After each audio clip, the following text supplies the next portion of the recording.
How do you scale a dairy farm and lead strategically through change without losing sight of your values or your people? Well, in this episode of the Uplevel Dairy Podcast, we visit Steve Abel of Abel Dairy Farms in Wisconsin, where he shares how he navigated everything from herd expansion to employee management with a grounded and people-first mindset.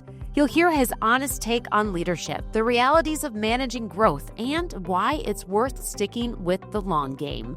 That and more right here today on the Uplevel Dairy Podcast.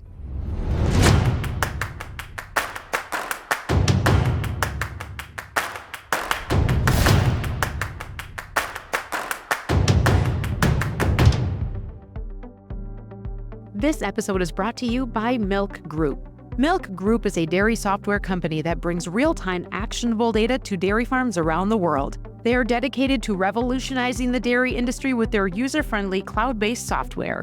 One by Milc Group is the all-in-one app that brings together all important aspects of your dairy in one place. With products such as feed and animal management software, people training, dairy facility monitoring, and scale management, Milc Group is committed to providing producers with the tools they need to succeed. So Steve, when we chatted, you told me that your responsibilities here are everything with a $sign and a heartbeat. Yep. And so that includes cows, people, milking, feeding, operations here at Abel Dairy Farm.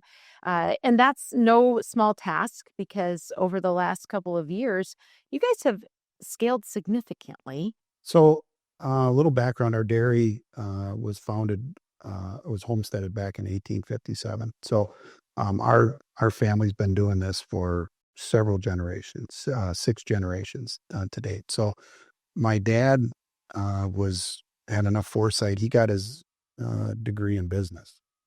And so when he bought the cows from his dad, I think he had, I want to say 23 cows or something like that. So when I grew up, my dad was always growing. I mean, we'd add more cows. The stanchion barn would get longer, and then he bought another farm, and we just kind of kept growing. And he kept pushing us. That pushing turned into after I got married and bought a farm, we brought everything into one spot. And then that's kind of when I started trying to learn more about the dairy as a business. And, it took years. It didn't happen overnight, but I kind of grew into my position. It was a fit, right? And now when we did the last expansion, there was encouragement from my dad and my brother that they wanted to do this just as much as I did. So it was more natural. And now that we've gotten to this certain point, you need a quote unquote CEO to drive the ship, so to speak. And that's kind of,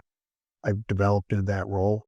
So just take a minute and walk me through what has been going on here at Abel Dairy Farms in the last couple of years. What's changed? Sure. We've obviously grown, but I think it was strategic growth. We started looking at things probably 10 years ago, and how are we going to position our dairy for the future? So we had bought in with some friends to some fellow dairymen who into a heifer facility out in western Nebraska, so we didn't have to grow our heifer facilities. We went into sand separation, changed some things. We drew different parts of the dairy that were very specific. And then as our parlor aged and it was time to do some upgrades, about 3 years ago, we finished our expansion. We went from a 20-stall parallel parlor with about 1,800 cows up to 80-stall rotary with about 4,300 cows. So it was measured growth, but it was a little bit strategic. And, COVID kind of threw a couple wrenches in there, and maybe the timing was a little bit different, but the family was ready, our employees were ready. And so it was a natural kind of flow into an expansion.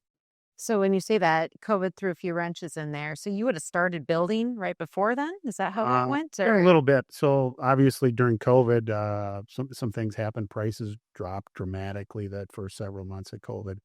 It made us rethink how we did things. And then there was supply chain issues, and we kind of we pressed the pause button, I'd say, for a year, maybe a little bit more.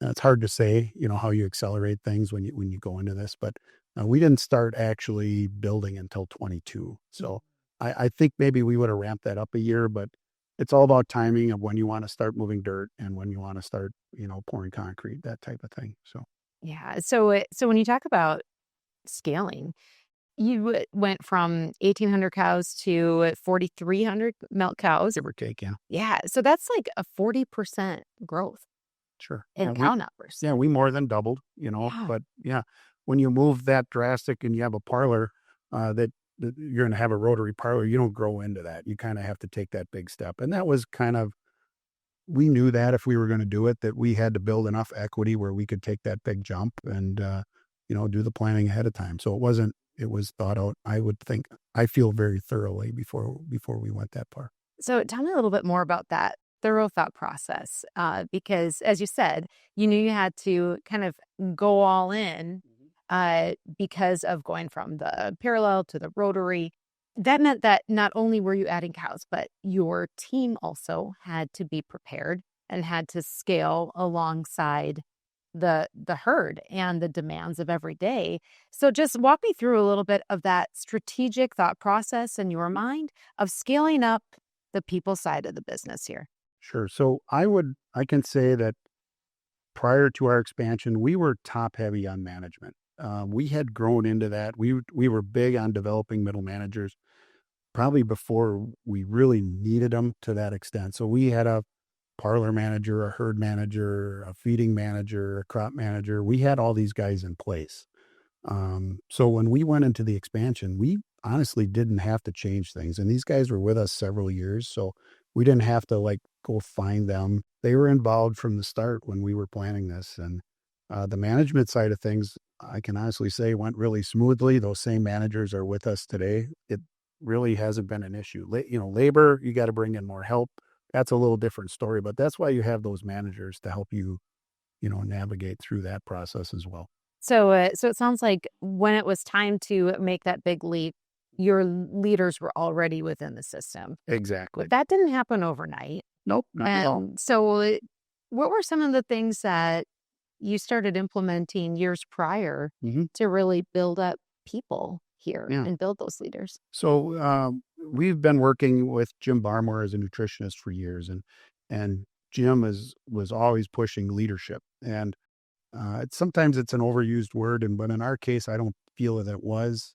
So he came in and really forced us to look at how we did things. And one of the things we implemented about 10 years ago was team meetings. So we meet weekly with our middle managers. Every Wednesday morning at 8:30, we debrief what's happened over the last week, and then everybody has some things that we kind of talk about for that's going to go on next week, or big picture, and that gets everybody on the same page. We take minutes, we email the minutes out to everybody, not just the team, but our veterinarians, our other consultants, so they know what's going on in the dairy, and it kind of helps when you're making some of these big changes that there aren't questions. People didn't say, well, I didn't know that. Well, everybody knows. Is there like a template that you use that you've honed in on and said like, okay, this is our kind of our magic meeting formula? It all starts with the minutes that we take from the previous week.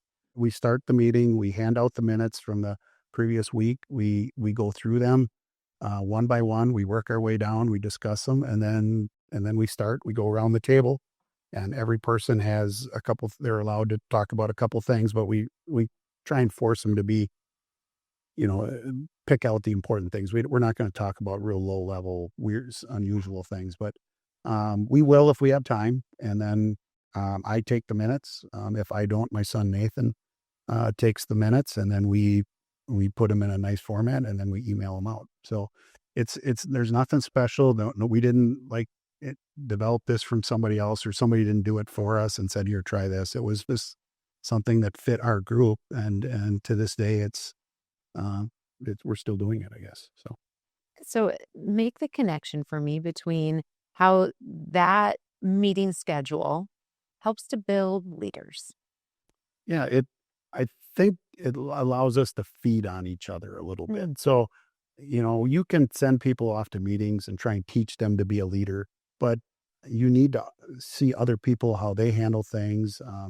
If there's something going on in the parlor, the feeding crew or the feed manager can see how they're dealing with it, how they handle other things that come up unexpectedly. It allows me also to get kind of a feel of how each middle manager is doing. So if they're struggling, it allows me then to kind of help them, right? And I can pull them aside where or when everybody else isn't around. And if I don't see something, then I'll ask some of our other consultants to help us. But it really, I feel like it helps them grow when they have a sounding board. So as much as it is the group meeting, it's also that one-on-one. Exactly. Yep. Yeah. Yep. And so, okay, so you mentioned, Steve, a few minutes ago in this conversation that prior to growing the dairy, you're a little bit heavy on some of the middle managers. Correct. Now, this is something that's come up with some other dairies I've been talking with recently, is like really finding that sweet spot between the number of managers, middle managers, and also, I mean, we need people that want to be great at working and doing, their job every day, and maybe not wanting that desire to move up eventually. Like there's a spot for everybody, right? Yeah. So how have you found that balance between kind of right sizing the management team? How have you figured that out? So we had to kind of look at different parts of the dairy, right? So if one farm might have heifers or calves, so they're going to be structured a little bit different. We don't have the calves or heifers here, so we don't need that. But so we look at our operations side, our parlor side of things. So you need somebody to manage that group of people, or you're going to be doing it yourself. So it's kind of up to you. Some people want to fill that role themselves. We don't. We don't have the time. So that's one area. You have a group of people that feed cows and take in feed deliveries. Do you want to manage that? And if the answer is no, you've got to have somebody else doing that. The cropping, do you have time? Is there a family member that wants to manage that? But you need somebody to manage those different parts of the dairy. And so we look at it, initially we looked at it that way. And then who's that person that can handle that? Do they have the personality for it? Do they have the ability to manage people? What are their weak links? Things like that. And then we have to work with them on an individual basis. All of our middle managers were grown from within, and we're lucky. I'll be honest with you. There's probably some things there that we had the people. Some places probably don't have the people, and they're going to have to deal with that a little bit differently and work a little harder to develop middle managers. But I'll take the luck when we get it. So what does it take to develop a really good middle manager? It takes time, right? So you don't develop a middle manager overnight. But I think you have to lean on some of your consultants, whether that's a nutritionist or financial consultants, and they get around a lot more people than we do. And they've seen what works and has seen what has failed. And we leaned on them pretty heavy. For example, let's just say our feeder is struggling to get things organized or whatever. We don't have this problem, but if it did exist, that could be pointed out by our nutritionist. It wouldn't have to be just me. And then we would sit down and we would talk through those problems. But we were never thrown in the position where we were just really in a hurry to develop somebody. But we've been able to take our time and work with these people. And so far, so good. Departments around here, for an example, and walk through the structure of leadership within a department. So we'll go with our dairy operations manager. Josue's been here for 15 years. He knows all of the guys, but he oversees the parlor operations, all the people, and he needs to know who his leaders are among his group, right? So you got to have a shift leader, somebody in charge during milking, and the special needs staff, you need to have somebody in charge. So he needs to know his people and how they're going to react, and then he works with them. Now there's overlap, right? So you can say, well, my operations staff is over here. Well, they have to work with timing with the feeders, right? Mm-hmm. And to me, that's when you pull everybody together in these team meetings and they all know what's going on in the different areas of the farm. So there's never this our group versus their group. There's always a little bit of overlap. And when that works well, it's really cool to see it. And I felt we kind of had gone over the hump when my feeding crew, my operations people, and my herds people, managers specifically, were disagreeing over 5 minutes of delivery time of when feed should get delivered. And they actually had a debate about that at our team meeting, and I didn't even have to participate. And I was like, okay, now that to me was very important that they handled that themselves, and it worked real well. So that's kind of a victory moment when you Yeah. could sit back and watch them, Exactly. watch the team solve their own problems and reach a resolution. And, Steve, as you describe what the teams are like today, the leaders within the teams, the managers, it sounds like the many years of cultivating that really are kind of at this point of fruition. Like Yep. things are running well. People are taking their responsibilities and really taking ownership of those things. But I can't help but wonder, was it always like this for you? Were you always that person that could delegate, that could, give others responsibility and take things off of your own plate? Or was that something that you had to grow and develop in yourself? I would say early on in my farming career, after the first expansion in the mid '90s, I felt like I was a full-time fireman, and we all were, right? Whether that was the guy feeding cows, and you had to learn that it doesn't have to be that way. But you also have to be in a position where you can hire people to do that. We became a big enough farm at some point where we can afford middle managers, and then you realize that it's just not hiring a middle manager. You have to develop them and you have to keep them in place. You don't want them to leave. So this was a gradual thing over time. And I'll be honest with you, I hate to give Jim Barmore more credit, but he coached me through that. He's like, this doesn't need to be your problem. You can be better than this. And this is how I feel you should do that. And it took years, I'll be honest with you, just to kind of get to where I felt that I wasn't a fireman anymore. Then it became, when we got to the expansion, I can honestly say that we were ready. Things didn't go perfect, obviously, but we were a group and we could deal with our challenges as a group. It wasn't individual. I'm dealing with fires all the time. They pop up, but it wasn't nearly as much as they could have. So that was a pretty big transition for you personally, from Yeah. the fireman to Yeah. to being able to just have the teams in place, the systems in place, and watch them run themselves to some extent, it sounds like. Yeah, to a degree. And fires are still going to happen. But the reality is that that's where the middle managers come in, and they're dealing with them as they happen, but they have the ability to do that, the tools they need. And then they also realize they're not in it alone. Right. So they have a team behind them, and whether that's myself or the other middle managers. So I think it's been a win, big win for us that we were able to pull this off through an expansion and so on. And, and now even 3 years later that it's still working well. That's a huge win. Yeah. Looking back, is there anything you would have done different with just ushering in that change here? I don't know, what would you do different because you're in a spot now where things work well. I think you'd make different business decisions. Maybe obviously we all regret some things we've done, but as far as our team goes, no, I think I think we did that about as well as we could have. I would have accelerated things obviously because what you know today is obviously different than when you started it. So, but yeah, don't be afraid to, lean on your people and help develop them. If they want to do it. If they don't want to do it, obviously you're going to find out. But if anything, people, I think, wait too long to get started, which means that you get in a position where you're behind the 8 ball and you just don't have enough good help or middle managers, right? And keeping somebody around 6 months too long, I think, can be almost worse than getting rid of, I hate to say getting rid of them, but moving on from somebody a little bit quicker. And that kind of feeds into culture, doesn't it?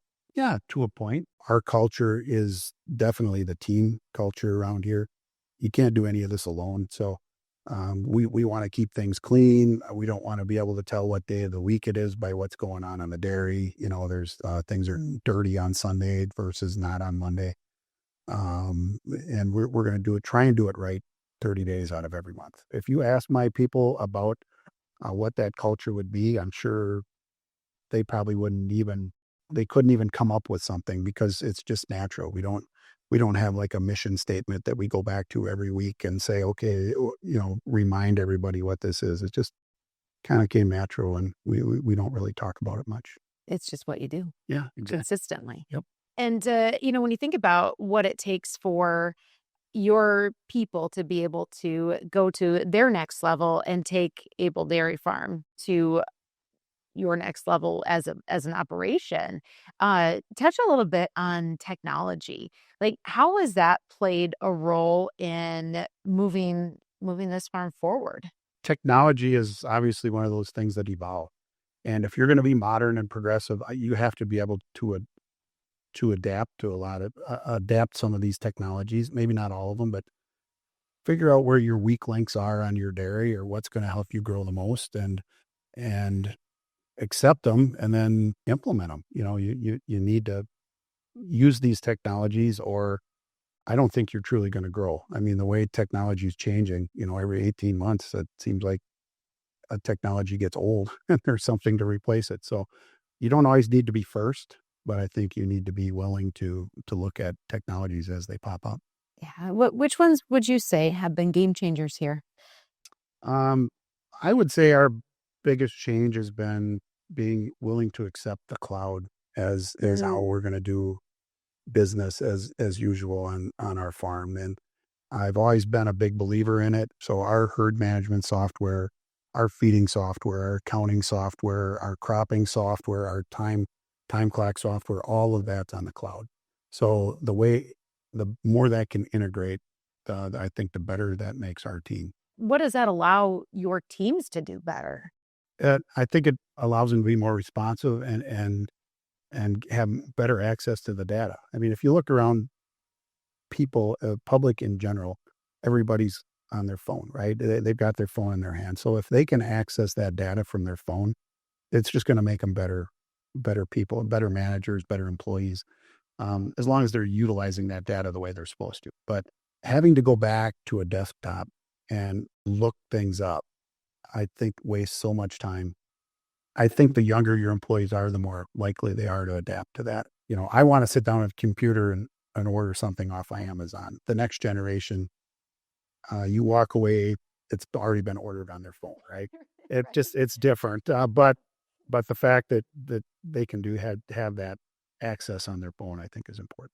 Yeah. And speaking of that younger generation, you have one of those. You have your son Nate, and he brings that tech interest and aptitude to the farm, doesn't he? Sure. I think by nature, every family, or we'll say family farm, the younger generation or the youngest person on the dairy just is by fault the IT guy, right?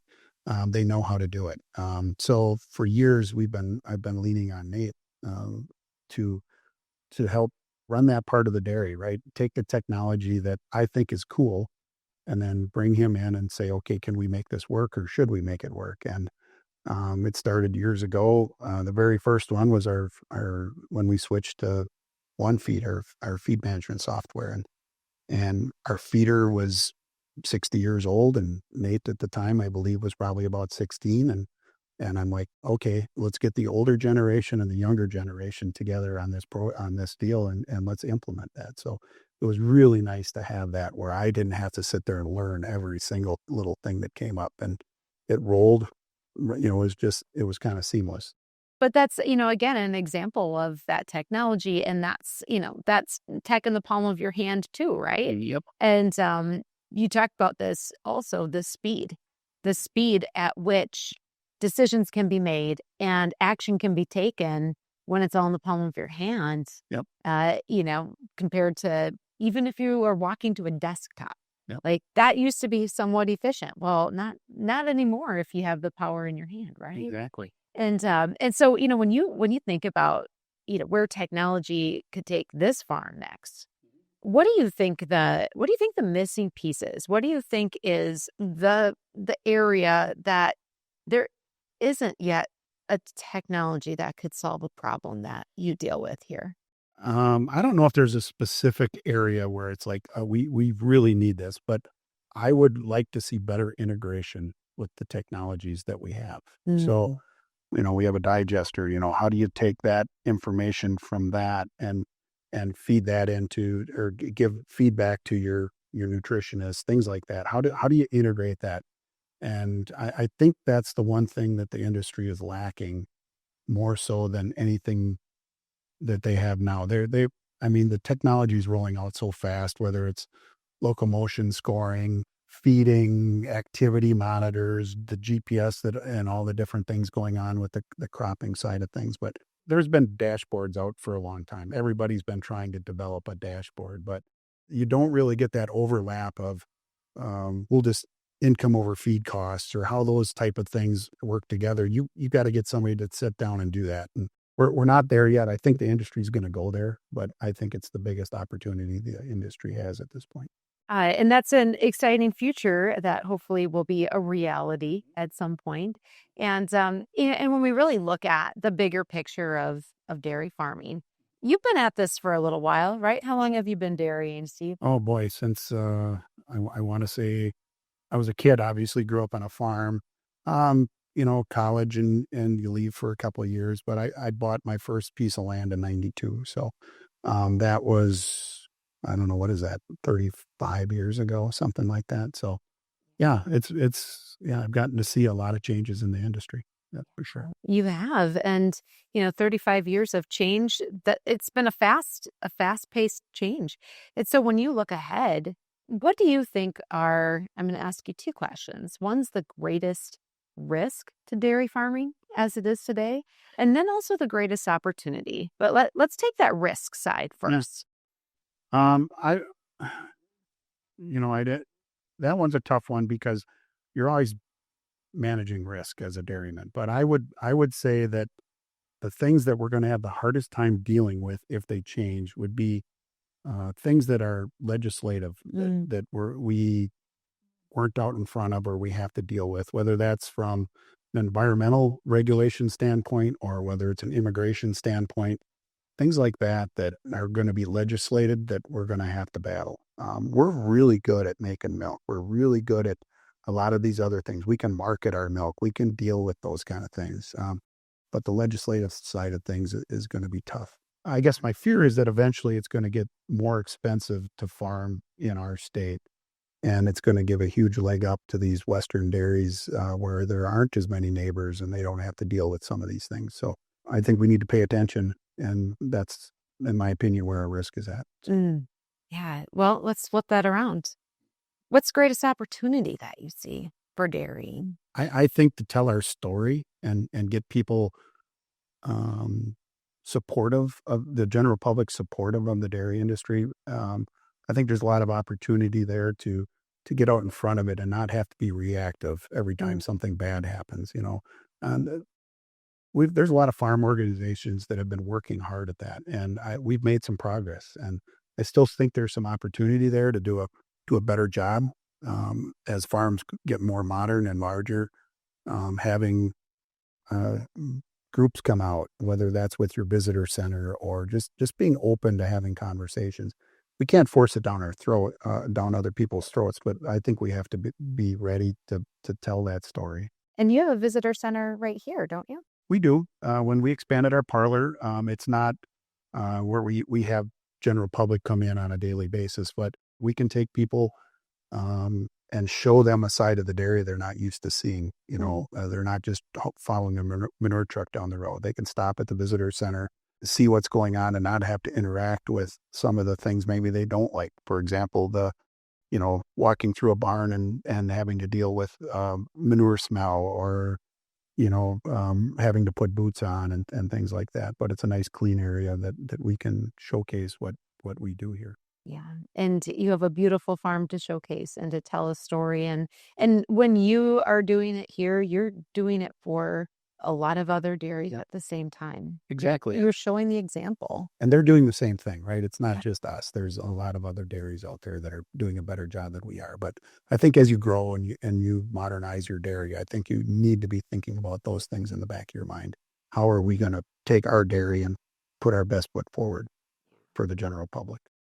Well, I commend you on your efforts to consciously build that in with the expansion of the farm here and to prioritize that. Thank you. So that when you say it's that opportunity to tell our story, you aren't just relying on someone else to do it for you. You Yep. took ownership of that action yourselves. Exactly. Yep. So, Steve, I challenged you and your son, Nate, to pose a question to each other. You bet. So he didn't tell you what your question was yet, did he? No, he didn't. I Okay. didn't tell him. So Okay, great.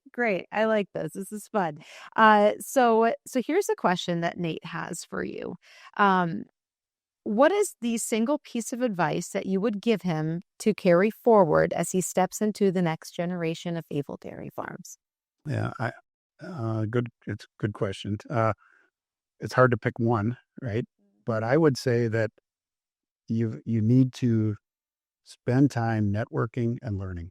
You need to know other people in the industry that have been successful and learn from that. Whether that's reading the latest magazines, reading the articles, understanding how they grew their farm and why they did that. And I think if you do those couple things, if you're a good person, you'll succeed. And that is something that, again, we talked a lot about consistency today, but that's something that you're consistent with too, isn't it? Yep, that's a lot of good friendships and over the years, and a lot of learning from other people. You don't have to do it all yourself. So a lot of times they'll do it for you. So, okay. So on that note, if you had to name off 3 resources for networking and learning that you go to, like your top 3, how are you doing it? Yeah. So I'm part of a peer group of CEO dairymen. That's been very beneficial to bounce things off of them because we don't need to learn every lesson ourselves. We work with our consultants fairly closely. I would say our feeding consultants are one of them that's really important to us, and also with our financial consultants. If I have a real quick question or I want to learn something, why spend hours and hours digging? Just make a phone call or a quick email and they'll point you in the right direction. If they don't know, even if they don't know the answer, they'll point you in the right direction. Again, I'm going to go back to that team approach. So teams are extremely important here for making things run, but you kind of have your own team that you've built, a team of peers that are other dairy leaders, and a team of advisors that you consult with and that go to bat for you and are just as bought into your future and success as you are, huh? Yep. Yeah, and I think it goes a little beyond that because let's be honest, you can't get here without your family. My dad, my wife, my brother. You need that support group around you. I'd say to really be successful. And we've been lucky that my father was driving us through the early days of expansion, and he's supportive to this day, and as well as my brother, and my son is hopefully gonna do the same. And we have our support group of peers, but I think you also need a support group of family or coworkers or whatever you want to call it. So in our case, it's a little bit of both. So yeah, an incredible team on the dairy, in the community around you, but most importantly, right at home too. Exactly. You just heard from Steve Abel of Abel Dairy Farms here on the Uplevel Dairy Podcast. His perspective is a reminder that strong leadership means showing up, staying steady, and leading with purpose. I'm Peggy Coffeen, and thanks for listening to Uplevel Dairy Podcast. Don't forget to follow, rate, and share wherever you get your podcasts. And as always, keep on growing, keep on learning, and up-leveling your dairy. This episode is brought to you by Milc Group. Milc Group is a dairy software company that brings real-time actionable data to dairy farms around the world. They are dedicated to revolutionizing the dairy industry with their user-friendly cloud-based software. One by Milc Group is the all-in-one app that brings together all important aspects of your dairy in one place. With products such as feed and animal management software, people training, dairy facility monitoring, and scale management, Milc Group is committed to providing producers with the tools they need to succeed.